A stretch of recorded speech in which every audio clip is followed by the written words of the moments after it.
സത്യം പറഞ്ഞാൽ നമ്മൾ ഇന്ത്യൻ ഫുട്ബോൾ ടീം ആരാധകരുടെ കാര്യം വളരെ കഷ്ടമാണ്. നമ്മൾ അണ്ടർ 23 ടീം തജിക്കിസ്ഥാനെ തകർക്കുന്നത് സ്വപ്നം കണ്ടുകൊണ്ടിരുന്നതാണ്. 90 മിനിറ്റ് വരെയും നമ്മൾ തന്നെയായിരുന്നു ഡ്രൈവിംഗ് സീറ്റിൽ. നമ്മൾ വിജയിച്ചു എന്ന് കരുതി ആഘോഷം തുടങ്ങിയതാണ്. പക്ഷേ കളി കഴിഞ്ഞ് എക്സ്ട്രാ ടൈമിലേക്ക് കടന്നപ്പം, അതായത് ആഡ് ഓൺ ടൈമിലേക്ക് കടന്നപ്പോൾ, എക്സ്ട്രാ ടൈം എന്ന് പറയാൻ പറ്റില്ല, ഇഞ്ചുറി ടൈമിലേക്ക് കടന്നപ്പം ചെറുതായിട്ടൊന്ന് മൂത്രം ഒഴിക്കാൻ പോയിട്ട് തിരിച്ചു വന്നപ്പം കളി നമ്മൾ തോറ്റു എന്ന് പറയുന്ന അവസ്ഥയിൽ കൂടിയാണ് നമ്മൾ പൊയ്ക്കൊണ്ടിരിക്കുന്നത്. ഇവിടെ സത്യം പറഞ്ഞാൽ വളരെ ഇമ്പ്രസീവ് ആയിട്ടുള്ള പ്രകടനം തന്നെ നമ്മളുടെ യുവനിര കാഴ്ചവെച്ചു എന്ന് പറയണം.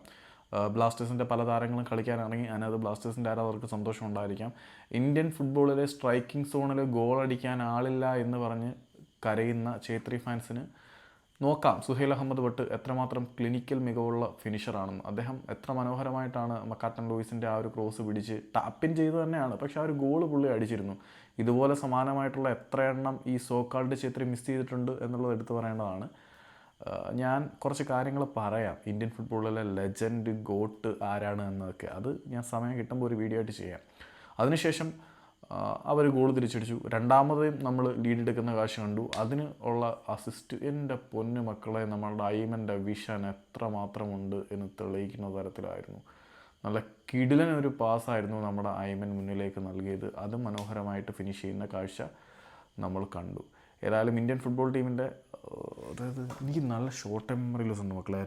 നമ്മുടെ പാർത്ഥിവ് സുന്ദർ ഗുഗോയായിരുന്നു രണ്ടാമത്തെ ഗോൾ ഫിനിഷ് ചെയ്തത്. അങ്ങനെ 90 മിനിറ്റ് വരെ നമ്മൾ 2-1 എന്ന സ്കോർ ലൈനിന് മുന്നിലായിരുന്നു. പക്ഷേ പിന്നീട് അവസാനം 2 ഗോളുകൾ അവരടിച്ചു. അങ്ങനെ അവർ വിജയിക്കുന്ന കാഴ്ചയാണ് നമ്മൾ കണ്ടത്. ഏതായാലും അത്യാവശ്യം നല്ല പോരാട്ട വീര്യം പ്രകടിപ്പിച്ചു എന്നതിനെക്കാട്ടി ഉപരിയായിട്ട് ബിൽഡപ്പിലൂടെ നമ്മളുടെ പിള്ളേർ ഗോൾ അടിച്ചു എന്നുള്ളതാണ് ഏറ്റവും സന്തോഷിപ്പിക്കുന്നത്. ആദ്യത്തെ ഗോൾ കീപ്പറിൽ നിന്ന് തുടങ്ങിയ നീക്കമാണ്, അത് ഗോളിലേക്ക് കലാശിച്ചു എന്നുള്ളത്. നമ്മൾ ബിൽഡിംഗ് ഫ്രം ബിഹൈൻഡ് എന്ന ഏരിയയിൽ വളർന്നിട്ടുണ്ട് എന്നുള്ളതാണ്. പിന്നെ രണ്ടാമത്തെ ഗോള് നേടിയത് പാർത്ഥിവ് ഗുഗോയി ആണെങ്കിലും ആ ഗോളിൽ നമ്മളുടെ ഐമൻ്റെ വിഷൻ ഉണ്ടല്ലോ, ഹാഫിൽ നിന്നും നൽകിയ ആ പെനട്രേറ്റിംഗ് പാസ് പുള്ളിയുടെ വിഷൻ കാണിക്കുന്നുണ്ട്. ഏതായാലും വളരെ മനോഹരമായിട്ടുള്ള ഒരു മത്സരം തന്നെയാണ് നമ്മളുടെ പിള്ളേർ കളിച്ച് പരാജയപ്പെട്ടത് എന്ന് എടുത്തു പറയാം.